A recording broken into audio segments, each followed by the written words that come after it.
একটা নীতিমালা আমরা করব, যাতে এই পুরো জিনিসটা আপনি জানেন আগে যেটা হয়েছে যে পুরো আরবিট্রারিলি এই এই নামগুলো এসছে।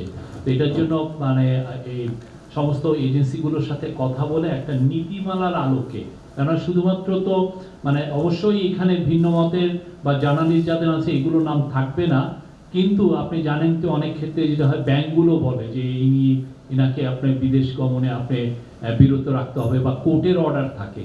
তো এই যে পুরো যে বিষয়গুলো এটাকে যাতে একটা সুনির্দিষ্ট নীতিমালার মধ্যে থাকে, একটা ট্রান্সপারেন্ট নীতিমালা, যেটা আপনিও জানতে পারবেন, অন্য মানে বাংলাদেশের যে কোনো সিটিজেন এই বিষয়টাই জানতে পারবেন যে উনি যেতে পারছেন না বিকজ ওনার নামে ব্যাংকের থেকে একটা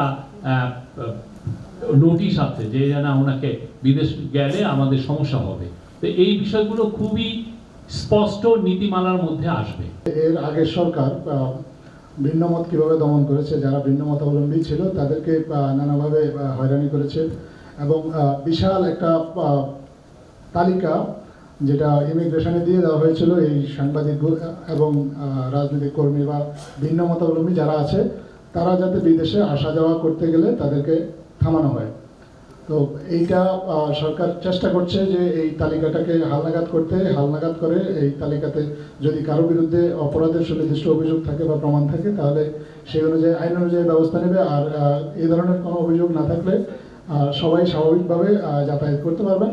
কেউ যাতে কোনো ধরনের হয়রানির শিকার না হয় এ বিষয়ে সরকার সচেতন আছে এবং নিয়মিত সম্পাদকের বিষয়টা যেমন সরকার দ্রুত ব্যবস্থা নিয়েছে, অন্য কোনো বিষয়েও যদি এরকম সরকারের নজরে আনা হয় বা সরকার তাহলে তড়িৎ গতিতে ব্যবস্থা নেওয়া হবে। আর যদি নজরে নাও আনা হয় আমরা কিন্তু স্বাভাবিক প্রক্রিয়া মেনে এটা কাজ করা হচ্ছে। ম্যানুয়ালি এই তালিকাটা অনেক দীর্ঘ, এই তালিকাটা সংশোধনের জন্য ম্যানুয়ালি কাজ করা হচ্ছে এবং আমরা আশা করি যে এই ধরনের ঘটনার পুনরাবৃত্তি আর হবে না।